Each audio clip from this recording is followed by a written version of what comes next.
All right, guys. Gonna continue just a short bit of the. That's already interesting. The time machine tests. Really great breakthrough last night, thanks to a comment on Instagram. It turns out that my equation for my fifth dimensional energy equation, taking after E equals mc squared, I had the E equals vd cubed. After my test yesterday and some posts and a really great Instagram comment, it turns out that I mean, I kind of knew that, but that calculation really does help calculate for temporal displacements. So, as far as the energy necessary for a time machine,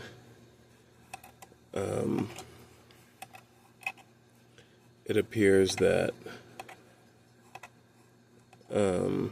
that is the correct, that the E equals vd cubed might be the correct equation for that temporal energy, the energy of the temporal displacement calculation. And then the E equals vd square root cubed root d equals v square root, cubed root d might be an equation to explain quantum tunneling, which really opens up a bunch of additional maths, as well as the Higgs boson. The whole equation in general brings into question the Higgs boson relationship. That's really interesting. The Higgs boson relationship to magnetism. And it may be that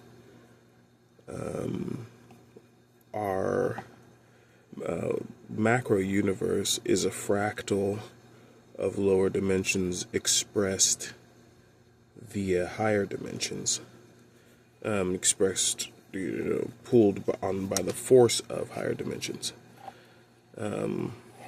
So there's a huge breakthrough. Of course, right now I'm focused on getting the modifications out for January, because I want to have a new set of mods. So I'm just using this data to boost doing the time machine stuff. Really gives me a light speed boost when it comes to the hoverboard things. So that's what I'm engaged in right now. And then by tomorrow I'll be back to full scale modifications. We'll keep plugging along. Shout out to the hoverheads. Been going live more. You guys have been awesome. Super duper awesome. It's thanks to your guys' questions during the live and your questions on the videos. Even though I haven't been reading the TikTok questions on the video comments as much, but I'm going to go through all those pretty soon. Get some replies in. Oh, that's really interesting. That's really interesting. First ever use case for the time machine. Really making use of the clear series here. Wow. See, with these time machine tests, I don't even try to make sense of it during the test.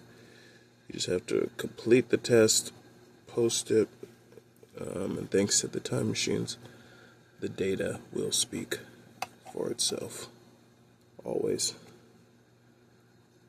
Never ceases to amaze me. Never ceases to amaze me. Oh, I think we'll cut it there for now.